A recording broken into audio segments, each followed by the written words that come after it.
recently returned from a holiday to the Eastern Cape. Marvellous it was. But here we are now in the violent heat of the eastern lowveld of South Africa, driving up the Marty drainage line here to see if we cannot find Tandy and her little baby, who does not have a name just yet. And I shall attempt to break Twitter by pretending to give it a name if we find it today later on. If you'd like to talk to us, please do so using the hashtag #SafariLive on Twitter. It'd be marvelous to hear from you. Otherwise, you can use the chat stream on YouTube and ask any questions that you might have, perhaps about this dung beetle that mistook me for a piece of dung there, which was not very nice of it at all. Okay, so our plan is to head up this way now. It's got a lot greener since I was last here, bit thicker bush. I'm told, however, that we are still short of rain from the average. And thank you all for your very kind welcomes back to me. If we do lose signal, I apologize. Now, many of you would have been on drive this morning with Noelle, and I think it was up here that she had the little leopard cub.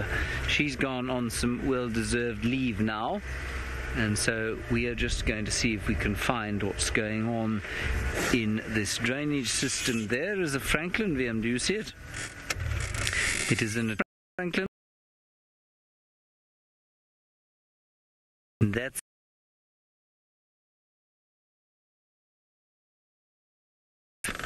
That's okay. We're on the tracks of vehicles, so I'm pretty sure.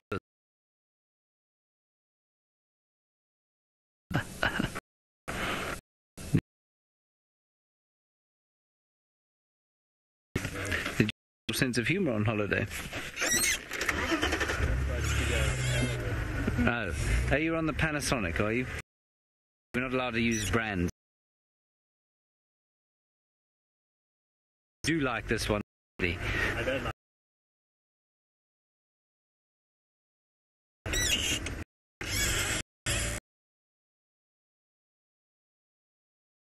I look for Shadow and not Barbara today. Barbara, of course, is not the name of Shadow's.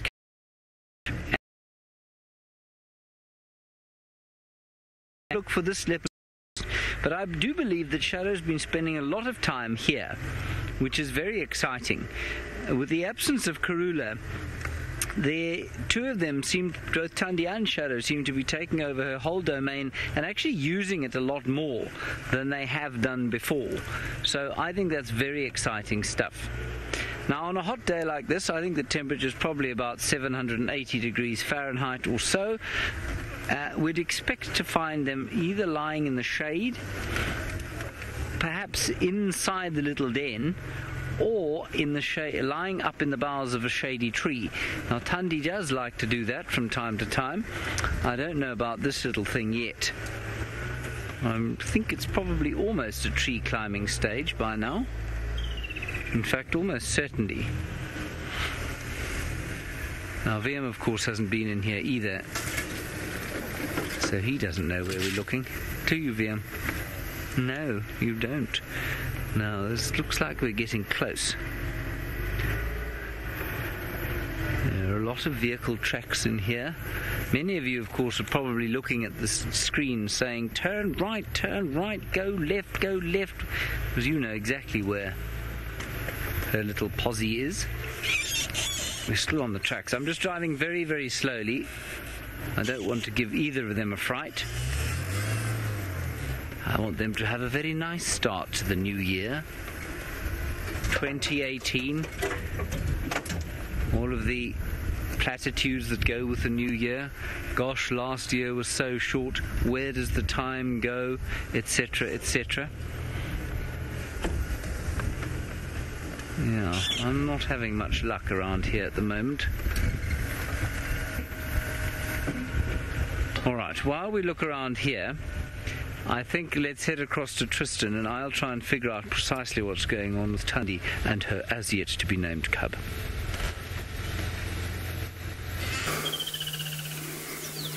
Good afternoon, everybody, and Happy New Year to all of you from myself, who's back from leave. And I hope James has some luck with Tandy and the cub, as he's not yet seen that little one. So I'm really hoping that he is lucky enough to find it. Now, we're sitting with some impalas that are just having a real tough time with the heat, so they've gone into the shade. And I can tell you by sitting in the sun that it is excessively warm out here. So I think we'll probably move off into the shade fairly shortly too. But as James mentioned, my name is Tristan. On camera today, I've got Senzo, and it is excellent to be back in the bush. It feels beautiful out here after a bit of rain that they seem to have had over the last few days, so it's really nice to be back and be out and about. Now, you can get hold of us on hashtag Safari Live or on YouTube chat if you'd like to ask any questions, as I'm sure all the others have already mentioned. Now, I was saying that those impalas were in the shade and they were taking it easy, and that's because it is really is very warm. And so with the humidity from the rain that was had last night, I believe there was a big storm last night in this area, most of these animals are going to be trying just to stay out of that heat for now. I actually see that there's a big warthog in the background as well behind all of the impalas. Maybe if you just go a little to the right there, Sens. There we go, somewhere in the back there. There he is. There's our warthog. It looks like a he. I'm not 100% sure. Is it a boy? It looks certainly boyish. And they all here because there's actually a little mud wallow not far away. It's the little mud wallows, and so I'm sure everybody has come for a bit of a drink, as well as the shade that is associated with these sort of muddy areas. So nice to see them around, and the reason why we're checking these water holes is precisely for that reason, is because it's very hot. Many animals are going to come down to not only drink, but also to be able to try and just find a little bit of shelter where there is often thickets around watery areas. And what that means is that predators are sometimes attracted to those areas as well. So it's always good just to look around where you see lots of prey animals. You never know, maybe you get lucky, and I'm hoping that we'll be able to bump into some leopard this afternoon. While James is off looking for Tandy, I thought I'll just go exploring around. And I think to start off with, though, I'm going to try and see if I can find some of my favorite big grey animals in the form of ellies. So that's what I think I want to start with. And then maybe to New Year, it would be great to have a leopard on the first drive back. Right, now we've spoken about leopards and we've sort of chatted about it, and I'm very excited to tell you that James Henry seems to have been successful. So let's jump across to him quickly so he can have a little look. Well, we have been successful. We've got Tandy here. She's just under the tree. Now, I know her to be a fairly, probably say, obstreperous leopardess.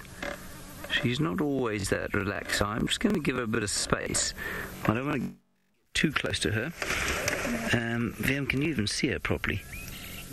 Not really. You've got her head there. Okay. I can't see the monitor properly. So I think we'll just sit here for a little while. I have not seen the little one. She's now starting to relax. When we got up here, her ears went flat back. So we're just going to give her a little bit of time. Now, the den site, as far as I understand it, if we move off to the left-hand side there, there's a hole underneath that tree, and I believe that that's where the fourth den site is. And I'm looking in there with my binoculars, and I can't see any little spots at all. Now Tandy's calming down. She seems to be going to sleep. So that's good. We might try and move a little bit further around, and I'm just looking in all the trees to see if the little one hasn't taken to a life of arborealness, arboreality. Neither of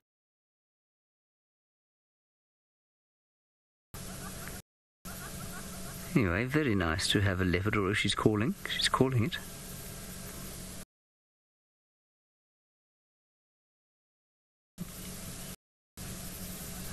She's looking towards us, and then towards the den.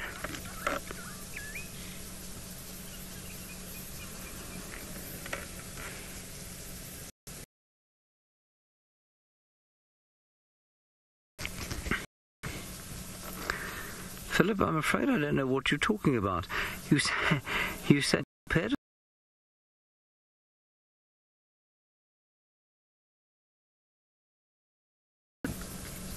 I have absolutely no idea how to answer that question on account of the fact that I've got no idea what a helicopter parent is. Anybody else know?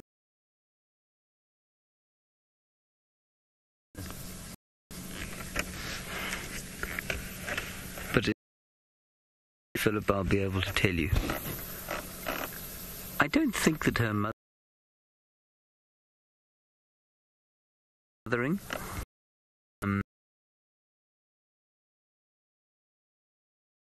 I think she's a little bit more defensive around vehicles. Ah, right, I see, okay. So a helicopter parent is somebody who hovers over their baby or youngster and doesn't allow them to go and do anything. No, I don't think that Tandy's like that at all. I think Tandy is obstreperous generally. I don't think she's, I've had lots of incidences where I've come up and parked next to her and, gone about a sighting as I would normally with just about any other leopard. And I've had the situation where she growls or puts her ears back or snarls until I back off to a distance that I would have normally considered, well outside of her zone of discomfort. So I think that just becomes magnified when she's got little ones, and I don't think she's a helicopter parent, no. You can be out here, possibly the better. She hasn't raised nearly as many litters as her mother did by this.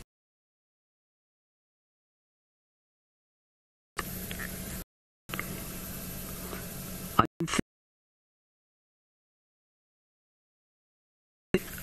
really want to see this little thing. I've yet to see it. Many of you, of course,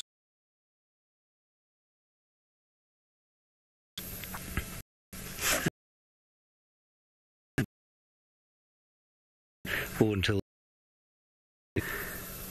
that could come first. It's not cool down here, is it, Via? No.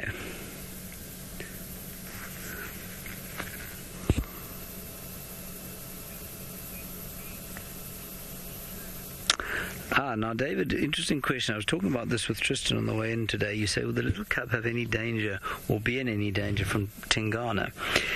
The question really is, does Tingana know that this cub is a lot of time here? That incur, but rather because he is almost here to protect this little one.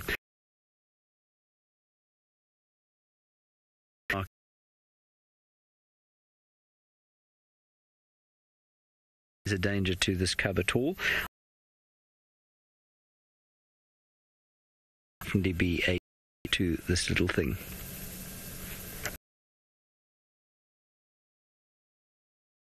Cook, stay sitting here. When you leave us, is just try and find a shadier spot, because Viam and I will most certainly be a puddle of butter come the end of this.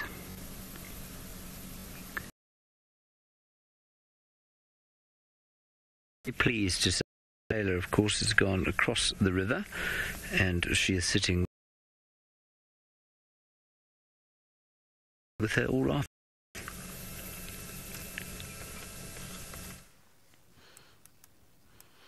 Hi, Uncle James. Welcome back from your holiday. I hope you had a good Christmas and a happy New Year.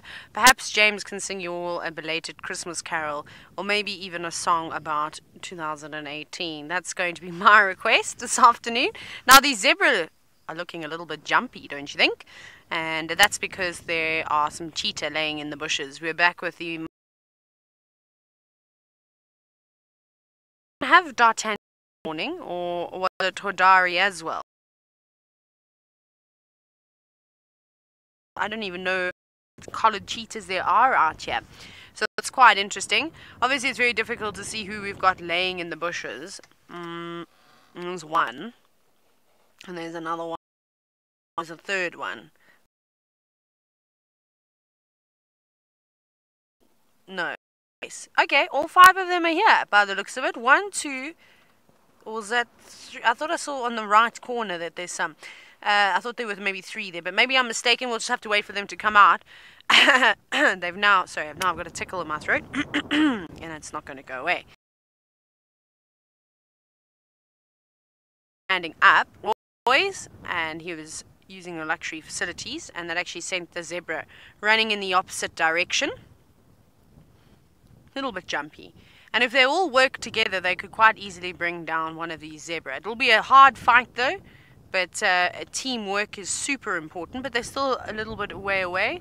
And we know that they did eat something this morning. So it's hard to tell when they're laying like that how much their bellies have subsided. But hopefully they'll move into an open spot and then we can see. But as you know, an animal doesn't have... just because it has a big belly doesn't mean that it won't hunt. Because these cheetahs as well, they don't know when they're going to get their next meal. It could be only in a few days from now. It might take them a couple of attempts before they are lucky again. Where did that other one go?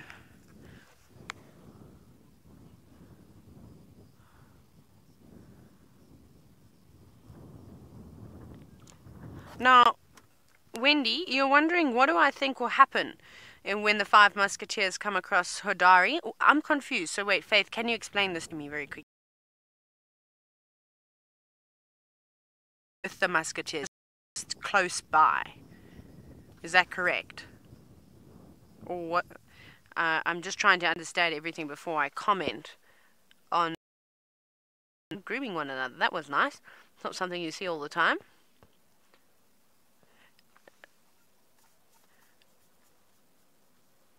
Okay, thanks, Faith. But what I'm asking is, was Hodari here in the sighting? Because I got the impression that he was here, and that male cheetah that was seen with a collar was not Dutton. Ah, okay. So there we go. There was a bit of broken telephone.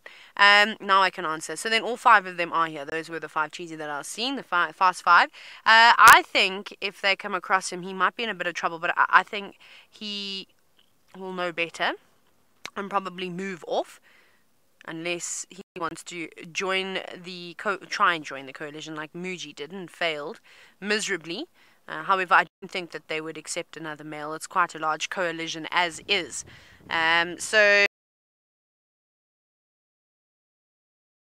haven't had much experience watching them.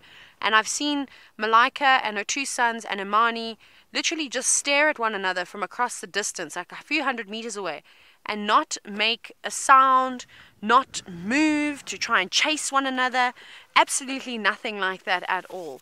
So I've never seen different cheetah parties having a fight before. It would be interesting to learn from an experience like that.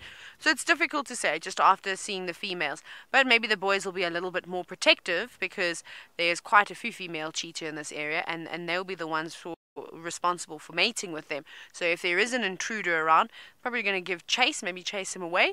But one cheetah on his own, I think if he were to see 5 cheetah running, and he's probably going to turn his tail and run the opposite way if he wasn't intending on making an attempt to join coalition or cheetah doing the same thing. Is not a very common sight. So we've been quite lucky. I haven't seen it, of course. I've gone back and watched the footage, but it's very, very interesting. We're going to hunt now, but again, anything can happen.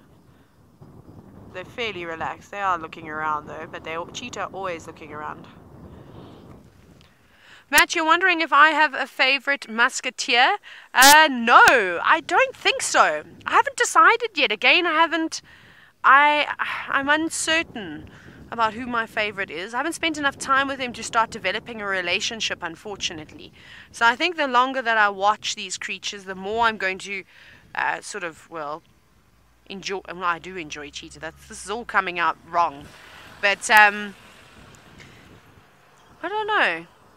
Archie, this is your first time, so it's been fair. It's fair.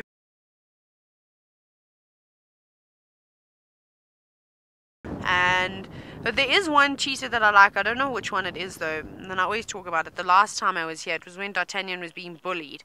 And there was another male that kept taking up the lead when it came to hunting. He was the one that was making the decision, charging in, and actually putting in more than 50% effort trying to catch a meal. And he was quite cool, but I don't know which one he was. I can't tell them apart just yet.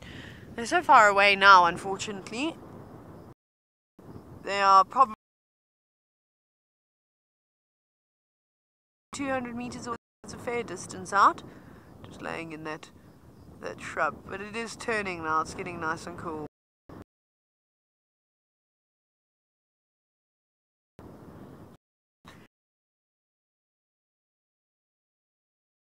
I haven't seen that cheetah with my own eyes before, so no, I have not got any idea, and I also haven't heard anybody else talking about him. So that, unfortunately, is not much of an update. I also haven't seen many of my friends this side just yet. A lot of the guides have taken holiday that I do chat with quite a bit, so I haven't been able to get a proper update. But as soon as I see one of them in the near future, of course, I've got a long list of questions that I'd like to ask them. And there's a big gap between and, well, nature has changed very.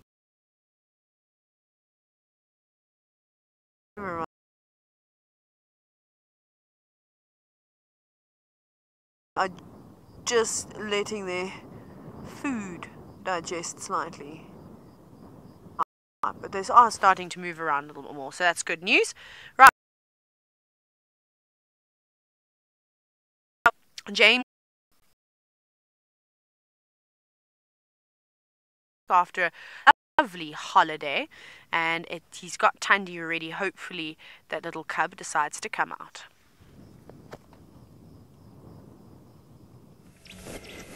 Hope she doesn't mind my outfit.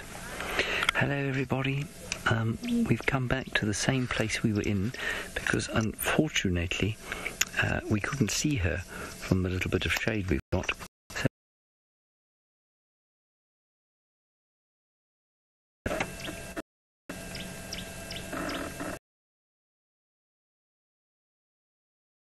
Sun, you see.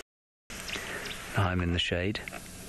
And we have a wonderful view of Tandy, who's waking up and hopefully will shortly wake up her little baby. New little photographs. Won't have him? Yes. Oh, she's moving. Is she going to lie down? Is she going to do something exciting? I wonder if the youngster maybe isn't in the den, might just be in that pile. She's calling. She's just going, oh, oh.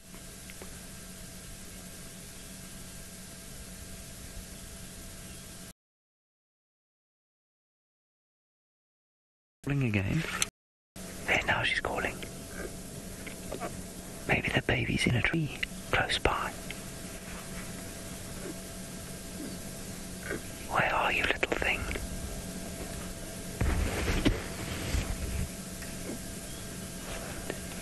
Tristan was saying that she's been bringing kills to the den, which of course is extremely unusual for leopards.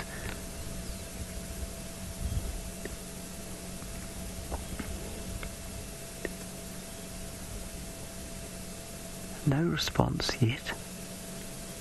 There it is. It's there on the top of the log, just coming out. That's it.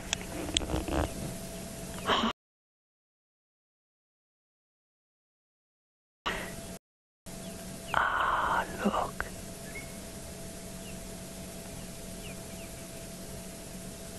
Ah, that's just too precious. Hello, nice to meet you.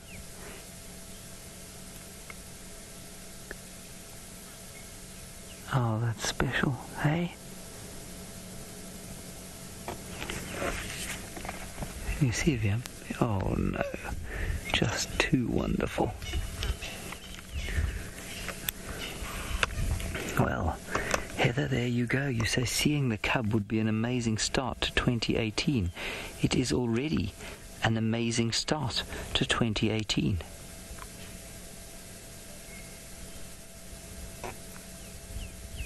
Gone again.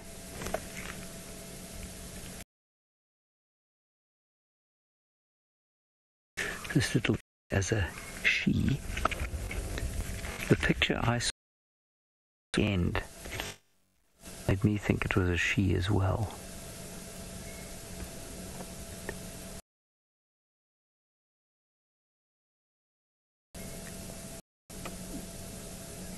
She's calling it still, so hopefully it'll come out. What an amazing little den Tandy's managed to find in here. The little one totally visible now. There, coming out the bottom now, Vumbi. Just a shot from your way. Oh, wow.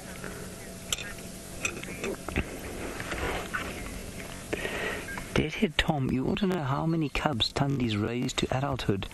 As far as I'm aware, Deadhead Tom, the answer to that is only, if we consider Tamba as an adult, I think he's the third, if I'm not mistaken. Does that sort of make sense to you? I think it's Kuchava and Tamba and one other. Bahuti.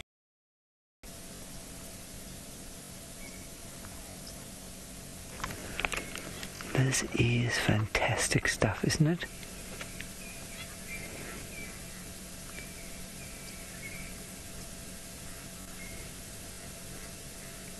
How beautiful, tiny little baby.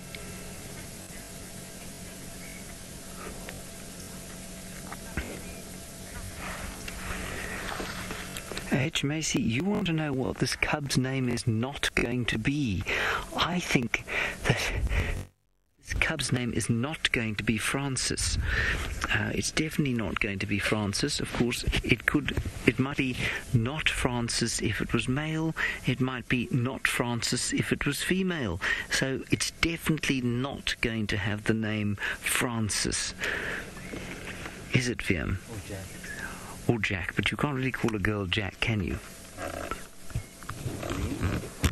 Jacqueline. Not Jacqueline or Jack.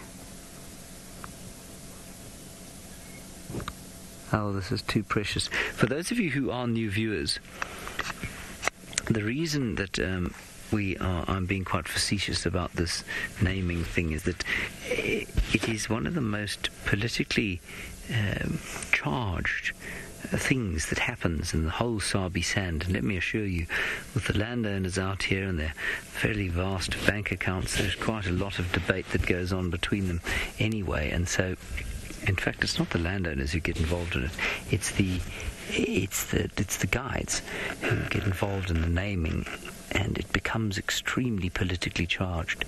And so our viewers have naturally taken that on, some of them very seriously indeed. And so it's quite funny sometimes to just set the cat amongst the pigeons by calling them a name that is totally inappropriate, that it will never be the real name. And if people don't hear correctly, then Twitter explodes in a froth of fury. And it first did that, of course, when we called Shadow's cub Barbara. I announced that the name was Barbara, which it is not. And so now poor old Shadow's got a cub called Not Barbara. Anyway, can you still see it now? Okay, so we're going to sit. I'm not going to move from here. I think we're going to sit here until she comes out, he or she comes out to feed.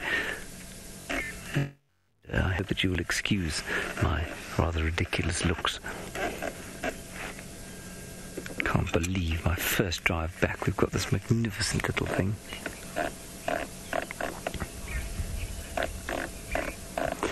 Alright, now, everybody, the stream is about to go down temporarily because we have to swap from the Mara to Juma. That has various complex technical ramifications, but basically it means we'll be down for about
Well, welcome back everybody, and sorry about those little technical issues. Hopefully we have vanquished the gremlins once and for all this afternoon. Now, if you've just joined us, remember that you can send through any questions that you may have on hashtag Safari Live or on Twitter or on the YouTube chat. Now, we've come down to Twin Dams at the moment because, well, it's hot and we were looking for ellies like I was saying earlier. So my plan was to try and find some elephants. We did find ellies, but unfortunately they disappeared down into the Mulawati and we're marching straight to where James was. So I thought rather than having two vehicles and elephants close to where that den was, that I would leave them and let them go down, and maybe James will get a view of them and might get all of them in the same sighting, which would be absolutely splendid and a wonderful way for James to start his working cycle. Now, I'm sure he's absolutely thrilled with the fact that he's got to see that cub, and that new den site looks absolutely amazing. Well, not new den site, but the fallen over log den site, which I haven't seen just yet, looks amazing, and it seems as though everyone's been getting thoroughly spoiled by that little cat. So we're going to probably carry on. Twin Dams seems to have not very much happening at it. There's not even too many terrapins to look at or any of the woodland kingfishers that I was hoping would be around, so I'm going to try and see what else there is. I did see a waterbuck backside disappearing here somewhere, so I'm going to just try see if I can find them quickly. It was just up ahead here. They went into this little thicket in front of me, so I want to try and quickly see if we can find them. It's always nice to catch up with the antelope species, and then hopefully we'll find some more ellies or a leopard. Like I was saying, I wanted to find elephants and then leopard to start off my new year, and so I managed to see some rather flighty elephants, and now it's just to try and find a leopard somewhere in all of this.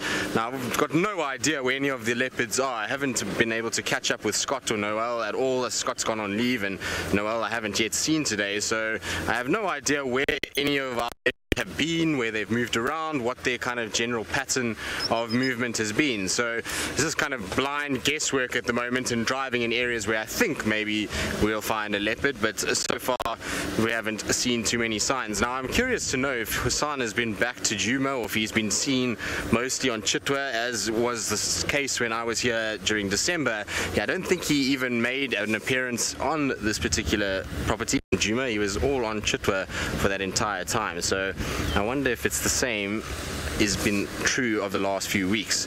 Now, Sens, do you see where those waterbuck went? They've just disappeared. They were here somewhere. I'm sure I saw one disappearing into this area. Well, it seems as though maybe they've gone northwards in the Mulawati. They could have gone up the Mulawati drainage, which is entirely possible, so we'll just go that direction and have a little look. Hopefully there won't be any gremlins inside there. There shouldn't be from this particular spot. We should be okay. Let's just see. No, they seem to have disappeared. Okay, well, that's all right. We'll just carry on. I think what I'm going to do is check probably Leadwood Road and go up towards Cheetah Cut Line, and because it's quite warm, maybe Chitwa Dam would be a lovely place to go spend a bit of time this afternoon. I think maybe a little bit later we might see our ellies coming down to drink there, so even though we've seen them, it'd be nice to show all of you our ellies as well. But definitely no waterbuck that I can see here, so we'll carry on and see what else is around these corners. But the bush looks absolutely beautiful at the moment. It's clean and crisp and there's green in it, and it's dry still for this time of the year. I mean, it's not exactly, you know, full of water everywhere, but it does look really nice after this little bit of rain that we've had, and this bright blue sky contrasts so nicely with the green. It's just a very pretty sort of day to be out in the bush. Other than that, it's about 4 million degrees in the sun. It's very pleasant to be out here and driving around and smelling all the smells and hearing all the sounds of all the birds that are around, and, well, just generally being back in the bush. It's always nice to get back into it after a little bit of a break. You kind of forget how much you enjoy it until you go away a little bit, and then you realize that it's just the best thing to be out here. I wonder if there's a little hornbill nest here. I saw a hornbill just fly in towards this dead leadwood in front of me here, so I just want to have a little look if maybe there's a nest somewhere. There's also another bird, Sens, if you see on that left-hand branch, there's a bird sitting up there, which I want to have a little look at quickly and see what that is.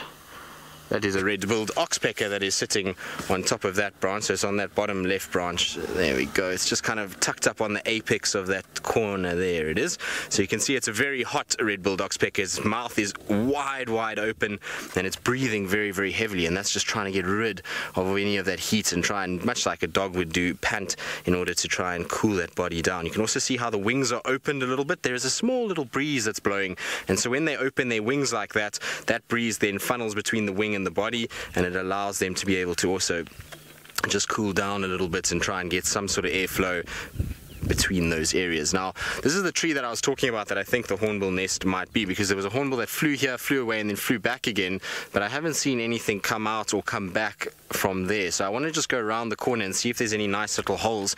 Hornbills will often use holes like this, and particularly these dead trees. They have the most beautiful kind of places for those birds to nest, and so you find they go into those areas and they will try and kind of figure it out and find a place to build their nest and then hopefully have their little chicks.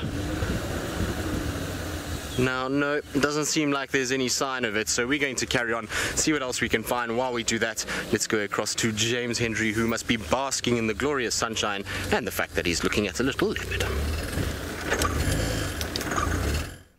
Well, basking is certainly one way of putting it. Melting to death is another. We did reverse out of here to go and sit in the shade for a little while you were offline. We've come back now. The cub, I think, is just too hot. She's still inside. He or she is still inside and not looking like emerging any time too soon. So, look, we'll hang around here a bit longer. My sadness, of course, is that there are lots of other people who want to come here. And while I think maybe they've increased it to 2 vehicles per sighting, I'm not sure what the case is at the moment. If we won't get another car in here with a view. So if anyone else does come in, I'm afraid we're going to have to skydaddle away.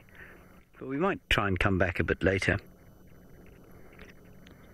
We'll just give them a few more minutes, and then we'll head out. We literally can't actually sit here for too much longer. VM and I are in imminent danger of becoming puddles. So enjoy the sight of Tandy. We'll keep hoping the little one comes out. Now, Scarlett, you're wondering, the million-dollar question, of course, is can male leopards recognize their own offspring? The answer is, I think, yes, but nobody knows for sure. I've just read a fascinating book, and if you can get hold of it, it's by an American. Now, what is he now? He's a neurobiologist, basically. I wouldn't call that to his face, because I think he's probably much more sophisticated than that. But in his first incarnation as a scientist, he was a primatologist, and he spent a lot of time with the baboons in the Mara. And his name's Robert Sapolsky, Robert Sapolsky, and he's at Stanford at the moment, professor there of various different things. And it's the most wonderful book. It's called A Primate's Memoir, and I will get around to why it's relevant to this discussion now. But he makes a huge amount of, or he talks a lot about how the baboons see certain youngsters as or not. There is certainly an element of doubt, and no one is really quite sure, and because of that uncertainty, of course, it reduces the infanticide that occurs in the troop. Now, I think you'll find that the same goes for this situation here. I think you'll find that because Tingana is the territorial male here, and he has mated with Tandy, I'm pretty sure that he reckons that this cub is his. And perhaps because of the incursions of that other new male, perhaps his continued or unusually, unusually frequent presence in this area is a result of him not wanting that other male coming along and killing this cub, because the other male, who's new to the area, will almost certainly know, well, he will definitely know that this cub is not his. Now, were Tingana to just come across a youngster in the absence of the mother, would he then know? I don't know. I suspect that they do, and there was a lovely interaction with Tingana and Husana not too long ago when Steve did his interview drive, and you'll meet Steve. He's joining us again tomorrow full time. Steve had a wonderful sighting of Tingana and Husana together, and Husana wandered nonchalantly up to... What's he looking? No, she's not looking at anything.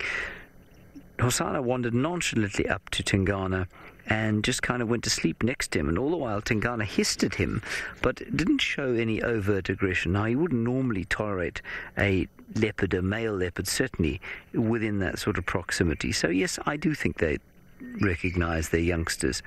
But nobody knows for sure at what stage that happens, or if it's a sort of question of deductive reasoning. Do they think, well, this leopardess is in my territory, I've mated with her, so therefore this must be my youngster? Or do they actually have some kind of familial smell?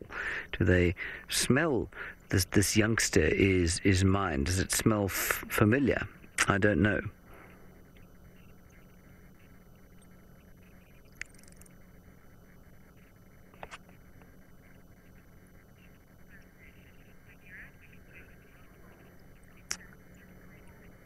Oh my goodness gracious me, Ralph Kirsten all the way up in the Maasai Mara has got a spectacular thing to show you. It is a cheetah, he's showed you that, but the cheetah has done something naughty.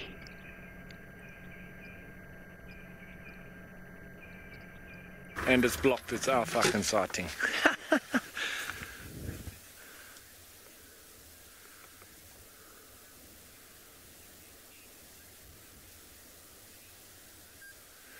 Yes, thanks, James.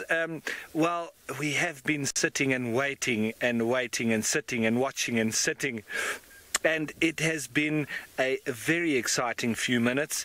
The Hodari went into the thicket, and we were driving along the thicket just trying to see and re-spot him again, and out of the blue, it looks like a little steenbok, came racing through, and we saw Hodari hot on its heels going but disappearing off into the thicket. And so we've had to race around on the other side, and we've managed to relocate, and this is now the end result.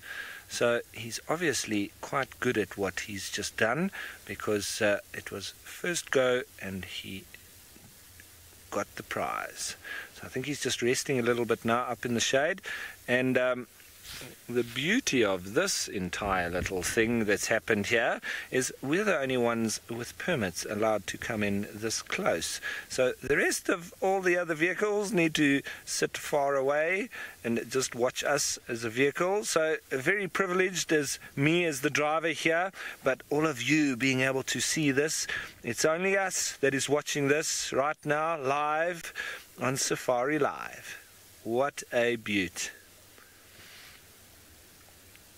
Well done, Hodari. Good boy. He was so fast. That was absolutely incredible. Magnificent to watch. And it's such a shame that we couldn't get that on film, but we struggled to even see it with our own eyes. It was so fast. Just a blur in the thicket. And we've just tried to judge where this would have ended up, and we've got it quite right. So a few firsts today, the first of the first time I've seen him, mate. Wonderful, wonderful. What a day. He's obviously expended quite a bit of energy. Hasn't started feeding yet, I don't think. He's asphyxiated it, stopped it from breathing, and so it is dead.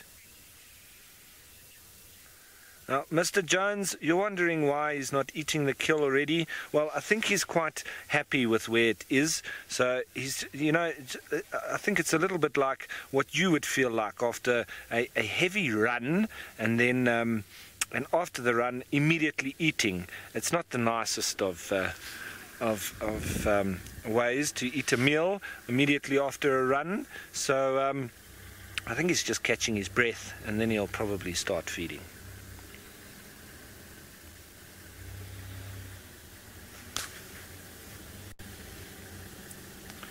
So, lovely little situation we have here. Wow! I still can't believe that we just witnessed that. It was absolutely mind-blowing. And yeah, he's expended quite a bit because this lager is quite deep. So I think this little steenbok tried to throw him in the thickets, and also like the little river line. So there might have been quite a bit of slipping and falling and diving and in this brush.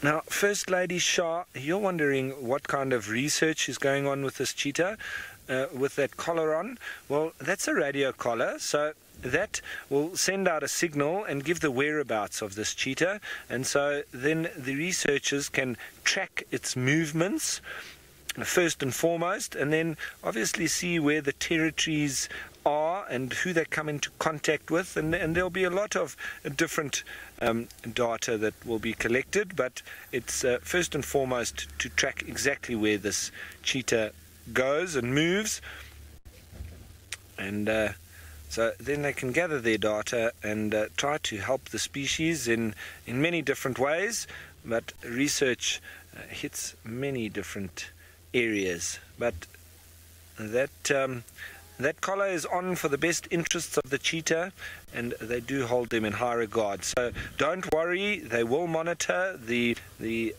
tightness of it, and if need be, they will loosen it. You see there the other rungs that they can make it looser, but it mustn't be too loose, because then it can be a hamper as well. They don't want it moving around when it's at high speed, or being able to get caught on any branches, etc., because then he could hang himself. So this is well researched, the way that they have now put these collars on these animals, so I wouldn't worry about him. Well, and it just shows, didn't stop him from making a very efficient kill. So, wow, what an exciting little scene that unfolded with us here, and just a good job we hung with him and we didn't go and get impatient. But while we sit here, we're going to come back to us again. Don't worry, we're not going anywhere, but we're going to send you on down to Tristan to see another different spotted cat. Well, it wouldn't be the new year without having a sighting of our favorite little male cub, and that is little Husana. So he's not so little anymore, but he is relaxing and resting underneath the tree.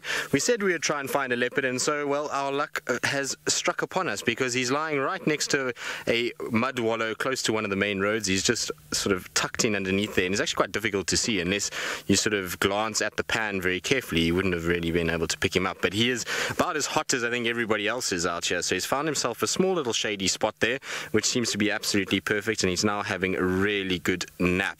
You'll also notice with him that he's breathing really fast. That's because of the heat, but his tummy is quite round as well, so it seems as though he's been having a good festive season, much like many of us, and has probably overeaten a little bit, and he's really come into his own. It's been so amazing watching this cat grow up over the last year for me, and to see how he's developed from kind of being left alone and then going into this hunting animal that he's become, and he really does seem to be able to get it right quite a lot. We've seen him a number of times now with food, and so he seems to be taking to adult life just fine.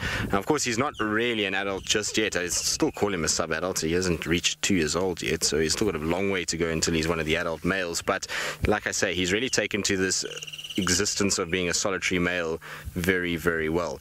I'm not sure we could also call him a solitary male, and because he tends to be following around all kinds of other leopards most of the time. And so for those of you who don't know who Husana is, he's a son of a very famous leopard from this area called Karula, and so he was born to her as the last litter she had until she disappeared, and then he's been on his own and kind of moves around a lot on the southern parts of Djuma and Cheetah, which is where he is now. He's just on the northern part of Cheetah, on the southern boundary of Djuma, that area.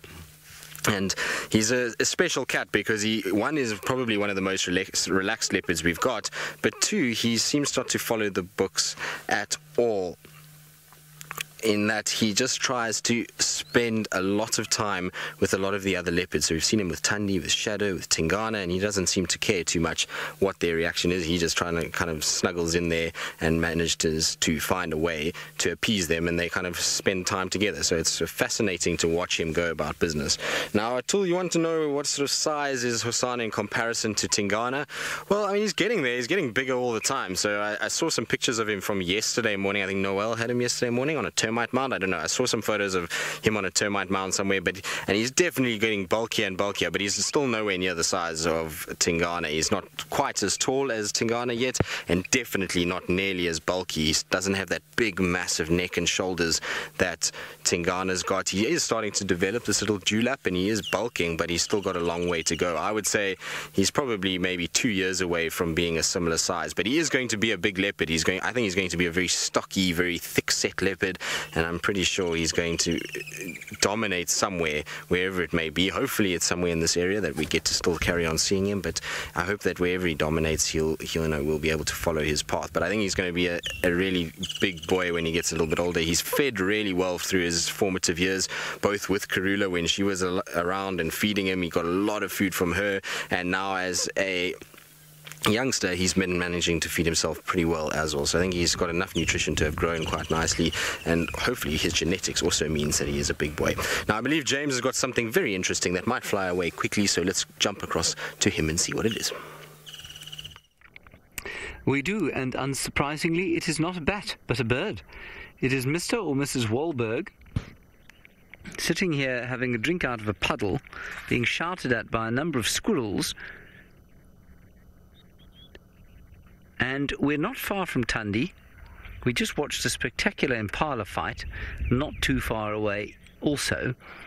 Unfortunately, we couldn't really get a proper view.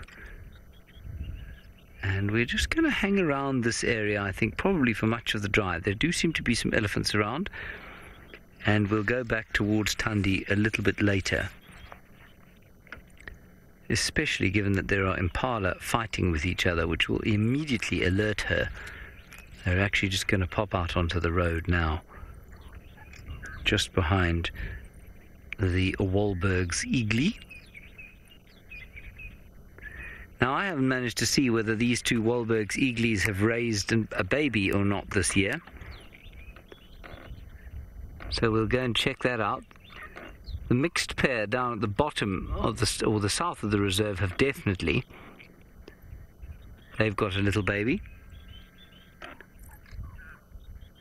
But whether or not this pale form pair has managed, I don't know. Isn't it wonderful? I don't know why it is that seeing a bird on the ground like this is almost more special than seeing them sitting in a tree. I suppose it's just the novelty value of it.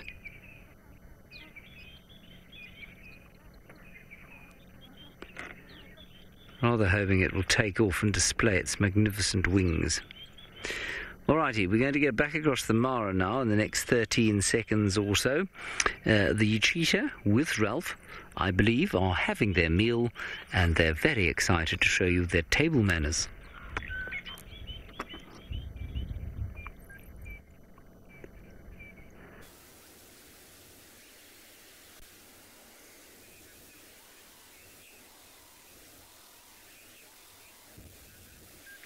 Thanks, James. And yes, everybody, this cheetah has started now to chew on the back end. It's had a little bit of a rest.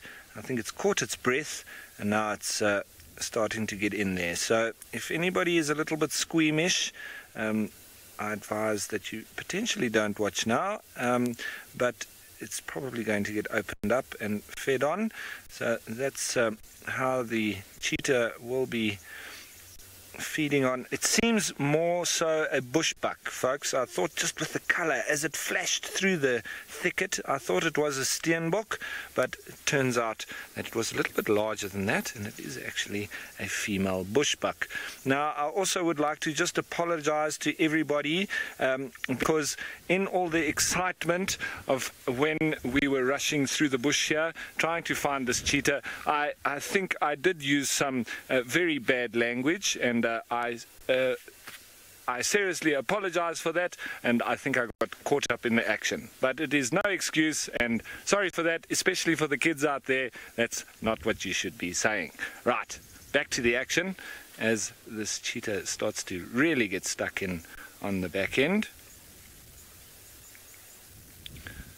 And there were lots of vehicles around, but nobody could really get a view in, and the cheetah did start to get a little bit nervous, and we thought at a moment she might actually drag it down into the laager to get away from everybody, but the vehicles weren't able to get such a good view. So it seems everybody has left, and the cheetah has now calmed down and subsequently started feeding. So wonderful. We've waited for this. It's been a very patient wait, and we were wholly rewarded in the end. So that's what I often say about safaris and wildlife and game drives. It's very much like fishing. If you don't have a line in the water, you're not going to get any bites and you're not going to catch any fish. And if you're not driving around and trying your luck and trying your patience, you're not going to see magnificent scenes like this. So he seems to be a very efficient hunter, as I said before, because he went about his business very well.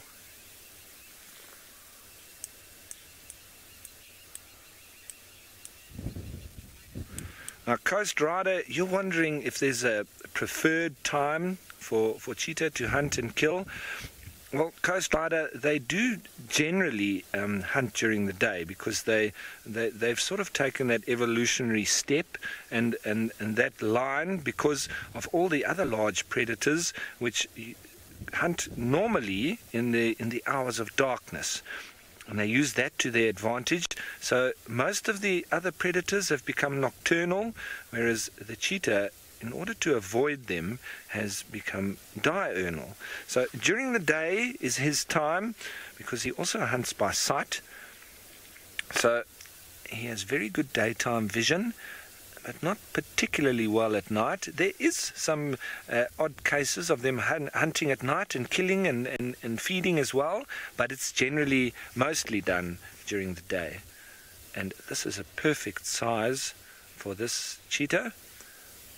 That's enough for him to feed on. He could have actually probably feed on this bushback for a couple of days.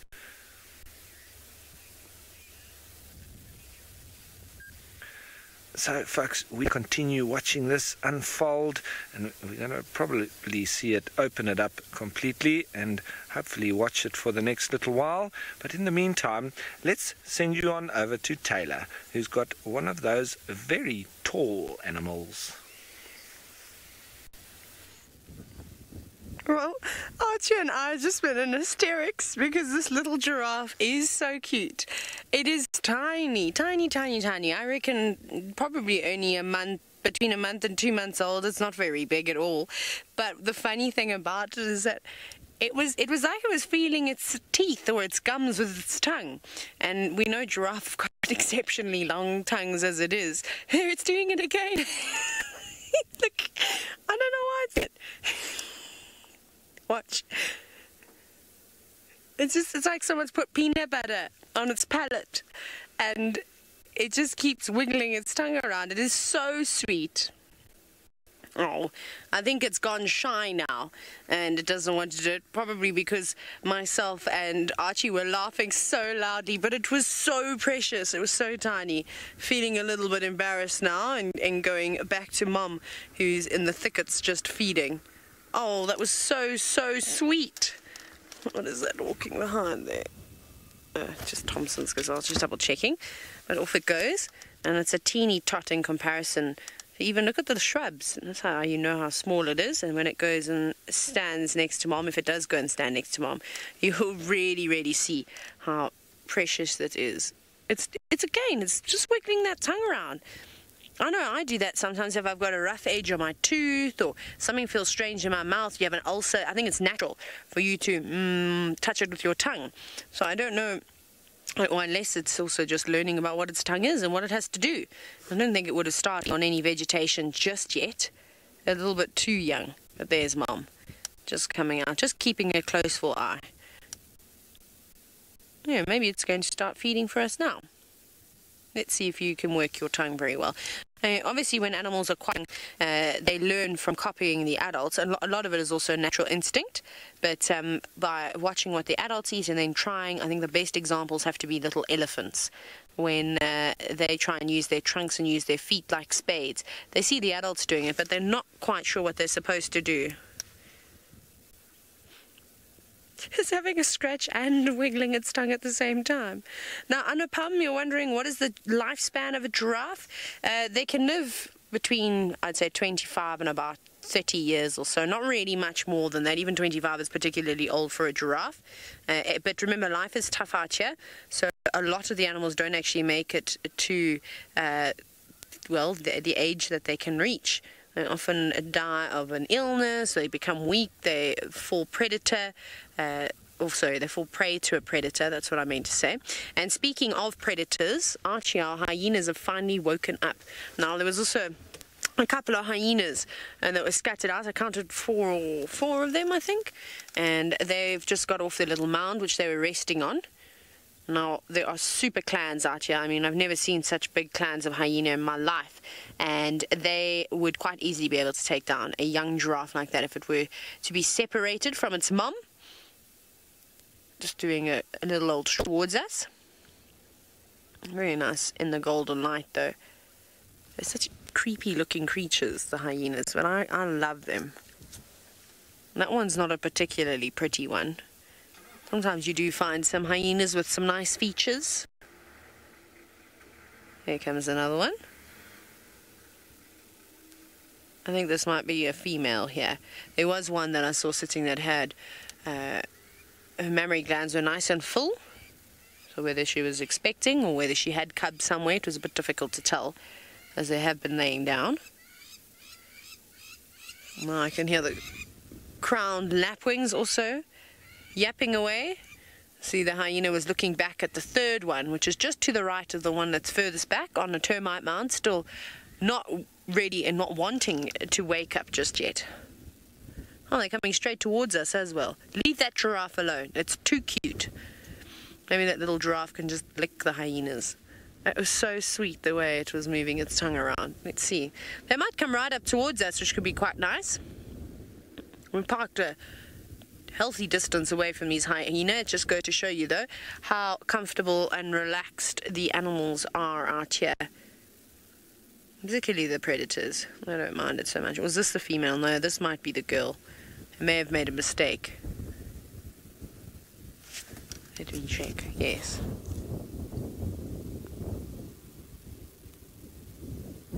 Off we go. Next one.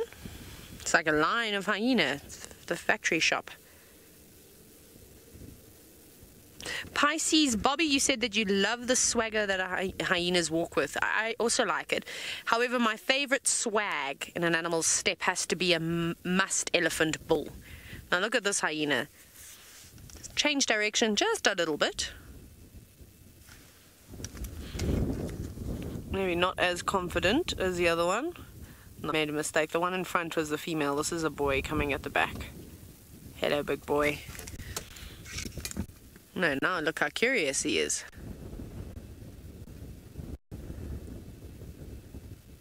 And they're such weird looking things. Big shoulders, sloping backs.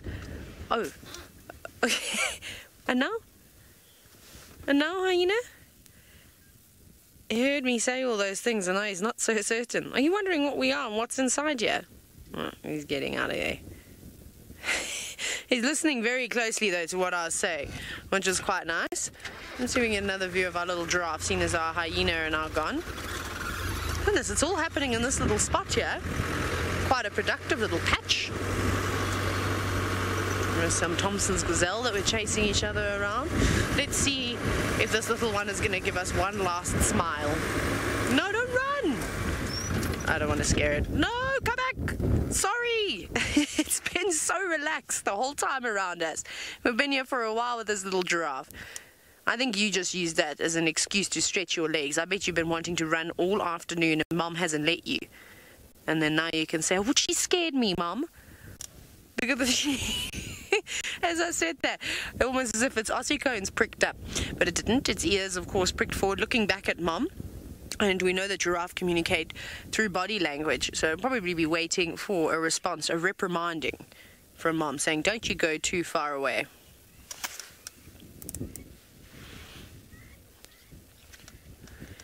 Now, Sinak, you're wondering if the hyena could attack that baby giraffe. I actually just mentioned that just a little while ago.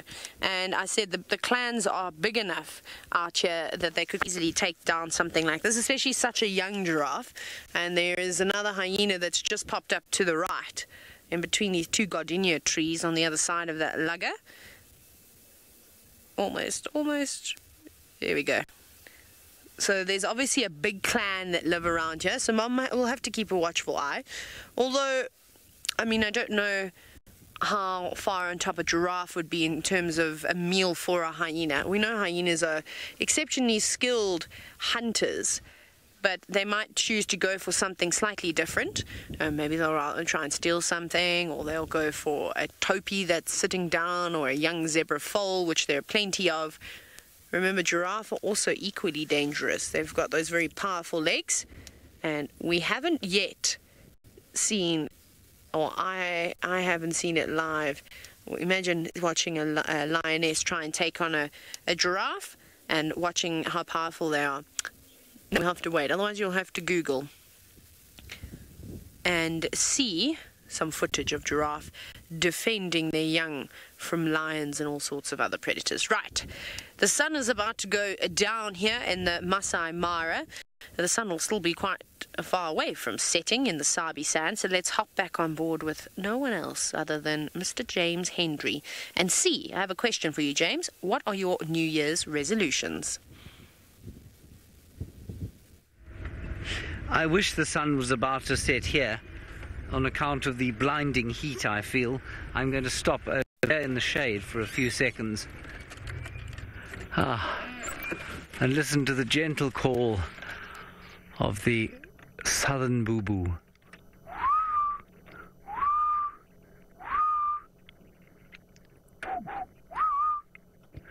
Just up there, in these lovely shady trees that are bathing this drainage system in coolth. Well, relative coolth.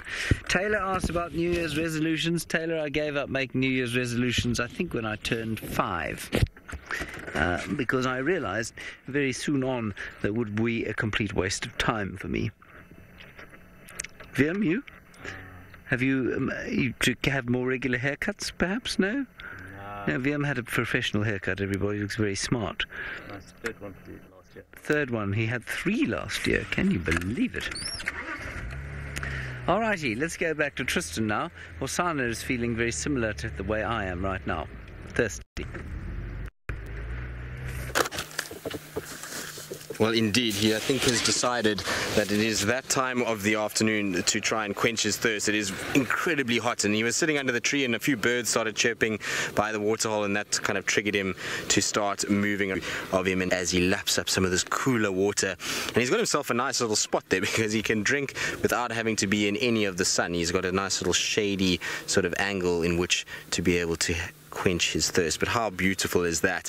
What a way to start off the year. I know it's not exactly high action, but just to see a leopard drinking, and particularly when you can get front on like this and see him perfectly, is absolutely phenomenally good. So I'm pretty happy with that, and it's a good way, like I say, to start. And it's always good to see Husana as well. He's such a character and a leopard that we spend so much time with over the last year that it's always good to kind of just see how he is. And I haven't seen him for quite some time, so it's nice just to see how he's been doing and to see how good a condition he's actually in. When he stood up just now, I was having a nice look at him. He's got a really healthy set of shoulders now. Little dewlap is starting to form quite nicely, and look at the size of those paws. If you look at the relation to his head and the paw sort of size difference, you can see his paws are starting to get quite big now as well. So he's going to be a big boy later in life. Of course, they are splayed at the moment, and that's because of the softer mud, and all his pressure is on those front legs at the moment, and that's why we're seeing that. But look at that. How cool is that? Shame boy, are you thirsty? I'm not surprised. It is very warm out there. Maybe a few too many apple juices for New Year last night, and that's why he's getting tucked into some water. But there we go. I wonder where he's going to go from here. I'm pretty sure he's going to try and find himself a shady spot. I would be very surprised if he decided to start moving now. It is still too warm for a cat to really be out in the sun, so maybe he's just come for a quick drink and then he's going to find himself another little shady section in which to lie down.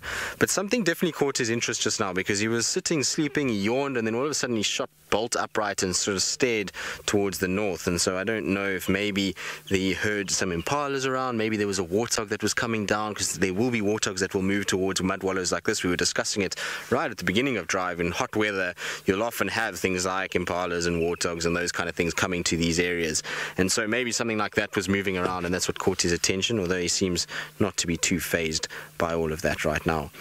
Shame boy, have you got a little bit of an itch on the back of your head? He seems to have had an itch around that right ear for quite some time now. He actually, every now and then you can see he scratches it a little bit raw, but it's not too bad. It's not anything to worry about. Maybe it's a little bit of something that just irritates him around the ears. Also, you'll find a lot of ticks get into that area around the ears. That's a commonplace, particularly on leopards, because they don't have that ability to have a family that grooms them. They've got to groom themselves, and so sometimes you do get little ticks around the bases of their ears, and they do scratch at it and try and get rid of them. So could be why he's been doing it quite a bit. I wonder if he's going to go back to the exact same spot, but you can see that dewlap now just hanging down from his chin.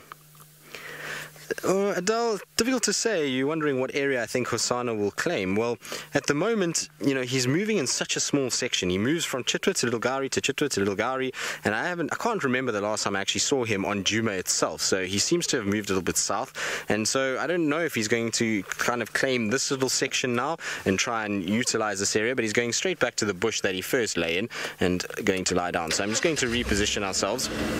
But I don't know if he's maybe going to try and take this section. Obviously, he's going to have a lot of competition because Tumba is around, there's Quarantine, there's this new male that's called the Hukamuri male, which is actually, for those of you who don't know, Hukamuri is a drainage line that is on an area called Ottawa, which is a part of Singita, the northern part of Singita, and it is a big prominent riverbed system, much like the Mulawati that flows there, and it's a great place for both leopard and lion to have cubs. I know the Ottawa Pride used to have their cubs there quite a lot, and a number of different females. There was the Shangwa female that used to have her little ones there sometimes, and so there are a few different ones that use that area. So I think he's a offspring from one of the females in that section, but I'm sure that's where his name comes from. It's not that we've named him that. He was identified by some of the other rangers. So I just want to try and quickly get past these guys. Unfortunately, they've kind of parked in a way. I'm just going to go past Mike quickly. Thanks. So he's around. So Husana's got to think about all of these different cats at this stage. He's got to worry about these males, and so I'm hoping that he'll get lucky and he'll be able to take this little sort of Chitwa, little Gari section for now until he gets strong enough and big enough to then be able to start pushing outwards a little bit. But he definitely is going to have a tough time because, like I say, Quarantine is starting to push onto Chitwa, and we know then there's this other male coming from the west, and well, Tingana is not done yet either, and so he's not going to take kindly to a big male leopard. But you can see when he sits like that, look at the size of his neck and head, it's just starting to get much, much bigger. Right, but we're going to sit with Husana a while longer. I'm sure he's going to get up at some point. He's definitely staring up to the north, and so maybe there's something around here that he might be interested in hunting. Now, something else that has been hunting already today and seems to have provided much entertainment is one of the other spotted cats from the Maasai Mara that is currently sitting with Ralph.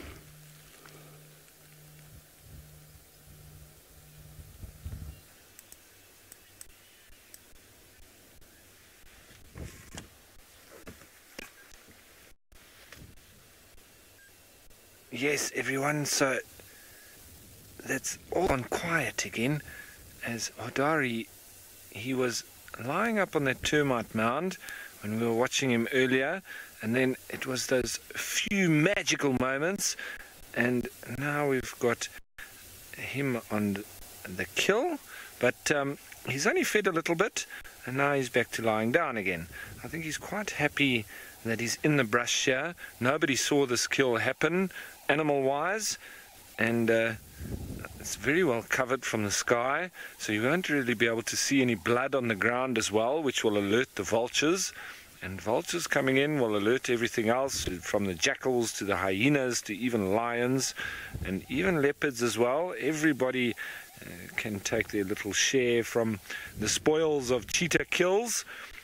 But it seems like this bushbuck is pretty safe from the other predators, and this cheetah has done fantastically well in firstly subduing it, and secondly where it's been subdued and killed and actually now, because it's an immediate stash exactly where it was killed. So perfect. I think this Hodari might be feeding on this for the next couple of days, unless the smell gets out and the jackal and hyena come in. But otherwise, I think his prey is safe for now. It's wonderful, wonderful. That he was looking like he wanted to hunt. He was looking hungry, and well, that's exactly how it played out.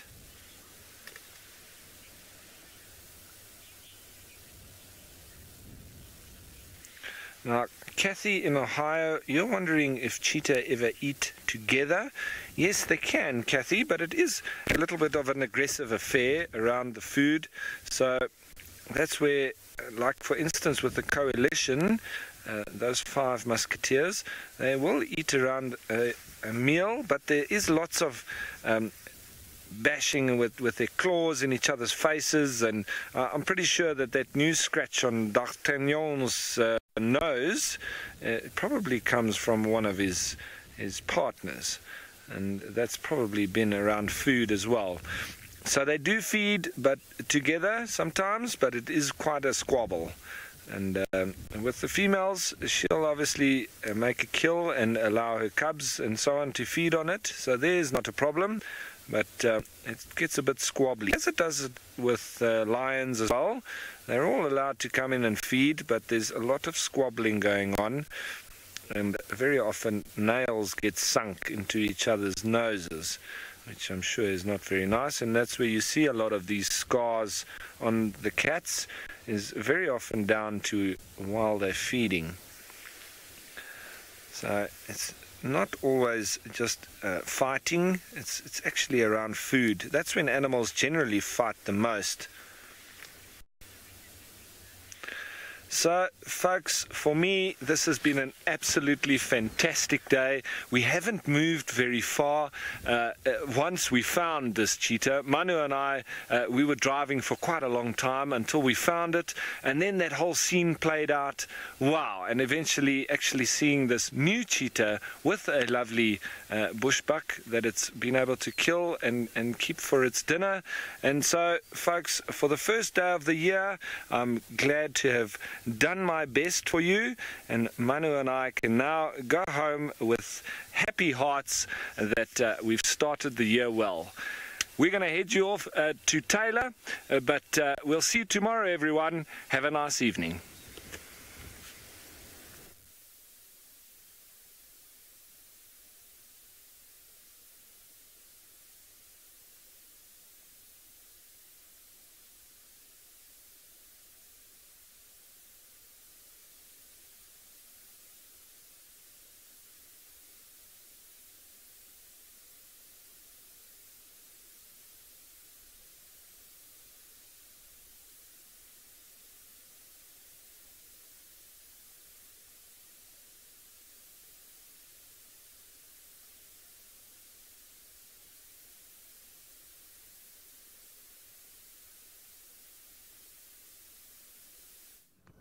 Righty, we're sitting here with a Wahlberg's eagle. Sorry about that loss of Taylor, not sure what happened.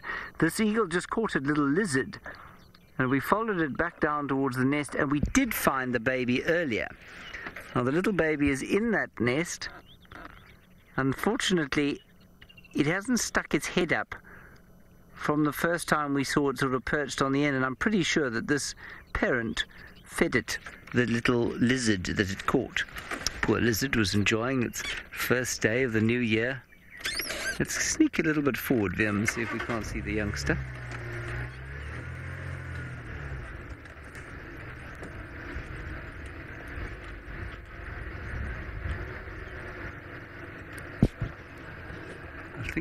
Yeah, there it is. You can see it now. There's the little baby. So they have produced a baby. They didn't last year. You can see the baby feels much the same as I do. Very hot indeed. Exhibiting the gular flutter.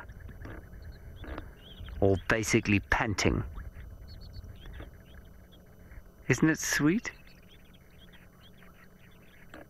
It's actually not that sweet. Young birds, especially when they get to this age, look sort of... they lose the cuteness of being chicks. Now, I reckon that this bird is probably about a month old. The incubation period is about 45 to 46 days, apparently. It's quite an exact figure. But because Wahlberg's eagles are so ubiquitous, I think it's quite easy for them to find out exactly what the incubation period is. But that little bird will only take 75 days, that's 2 and a bit months, to fly out of that nest, and very shortly after that it will have to migrate north. Now apparently they do migrate in flocks when they go north, which is quite interesting. So